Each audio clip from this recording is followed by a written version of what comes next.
Čia Rita, o čia Fausta. Dabar kviečiame žiūrėti trečią Altos gimnazijos TV laidą.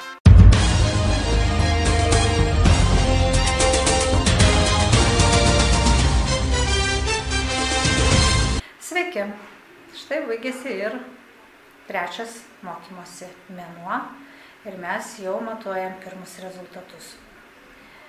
Noriu padėkoti dviems 5-8 klasių mokiniams.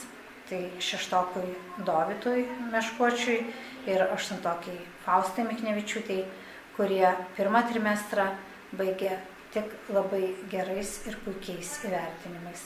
Jie iš tikrųjų yra mūsų pasididžiavimas ir tikri šaunuoliai. Nemažai mokinių pirmą trimestrą baigė turėdami vos kelis 8-ukus ar 7-ukus, todėl labai nuoširdžiai visiems linkiu, kad antras trimestras iš tikrųjų būtų sėkmingesnis ir geresnis. Taip pat noriu priminti kitų klasių mokiniams, kad pasistengtų, nes iki pirmo pusmečio pabaigos iš tikrųjų liko labai nedaug laiko. Pirmas pusmetis, kaip žinot, baigėsi sausio 19.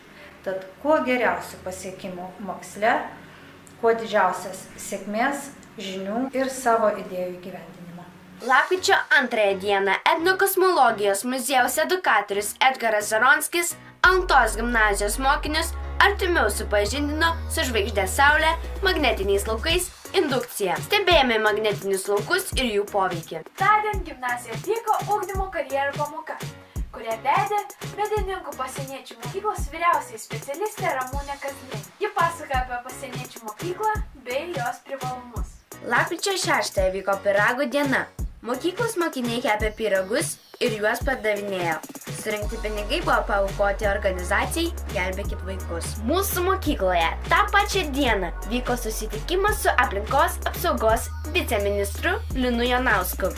Jis įdomiai pristatė savo veiklą. Taip pat atsisėdęs ant karštosios kėdės atsakė į jam paruoštus anoniminius klausimus. Lapkričio 9-15 dienomis vyko Šiaurės šalių bibliotekų savaitė. Mažieji mokiniai piešė, kūrė eilėraščius ir pasakojimus apie draugystę, kūrė draugystės dovanėles. Savaitės pabaigoje mokinukai džiaugėsi savo padarytais darbais ir buvo apdovanoti prizais. Altos gimnazija minėjo Tarptautinę tolerancijos dieną, kuri vyko lapkričio 16. Mokiniai kūrė tolerancijos mozaiką, piešinius, aptarė tolerancijos prasmę. Lapkričio 23 dieną gimnazijoje viešėjo skaitmeninis planetariumas. Mokiniams buvo rodomi įvairūs sferiniai filmai. Kitą dieną sulaukėme svečių iš Vilniaus Gedimino technikos universiteto. Studentai įdomiai pristatė studijų programas, kalbėjo apie mokymosi galimybės, taip pat atsakinėjo mokinių klausimus. Taip pat trečiokai gimnazistai vyko į Vilnių, dalyvavo nacionalinėje karjeros savaitėje. Ten jie klausėsi Swedbanko konsultanto Nerijaus Mačiulio paskaitos dabarties technologijos, praeities profesijos ir ateities kompetencijos. Lapkričio 25 dieną Altos gimnazijoje vyko rajoninės kvadratų varžybos. Jose rungėsi pradinių klasių mokiniai. Varžybose puikiai pasirodė mūsų gimnazijos pradinukai, kurie užėmė pirmą vietą. Taip pat jie dalyvaus zoninėse varžybose. Gruodžio 11 dieną Ukmergėje.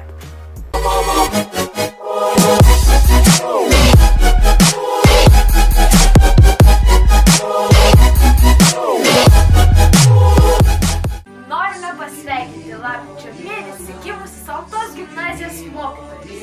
Taigi, sveikiname Jurgitą Žilinskienę, Žydrūnę Vickienę, Vygantą Jakučionį, Vytautą Šerelį, Rūtą Krivičienę, Dalią Rūtėlinę, Aidą Krivičių ir Virginijų Dekslį.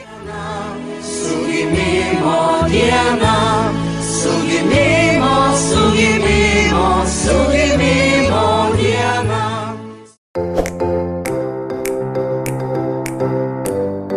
Altos gimnazijoje pradėjo pradėjote dirbti neseniai. Kokią nuomonę susidarėte apie šią mokyklą? Mano nuomonė yra ganėtinai gera apie šią mokyklą. Mane labai šiltai pasitiko tiek mokytojų kolektyvas, ir mokiniai ganėtinai buvo aktyvūs ir geri, geranoriški mano atžvilgiu. Ką galėtumėte pasakyti apie mokinius pamokų metu? Čia toks dviprasmiškas klausimas, nes iš tikrųjų yra visokių situacijų.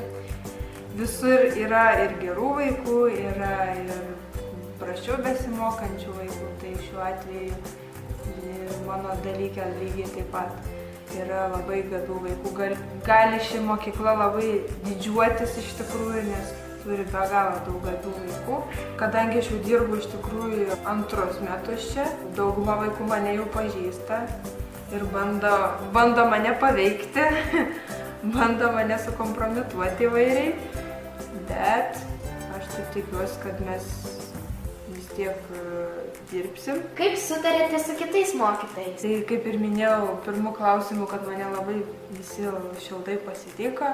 Labai gera atmosfera, šilta atmosfera, tai ir mano kolegos yra tikrai labai šilti žmonės. Visada padeda, susirūpinę kartais ir paklausia, gal reikia kokios pagalbos. Žodžiu, tiek vaikai, tiek mano kolegos tikrai yra visi ganėtinai geranoriški. Ačiū už interviu. Malonu, kad pakalbinat. Štai baigėsi 3 laida. Dėkojame, kad žiūrėjote. Linkime šilto ir ramaus švenčių laukimo. Paspauskite like mygtuką ir subscribinkit. Laukite specialios naujos kalėdinės laidos. Su jumis buvo Jurgita ir Fausta. Iki sekančios susitikimo.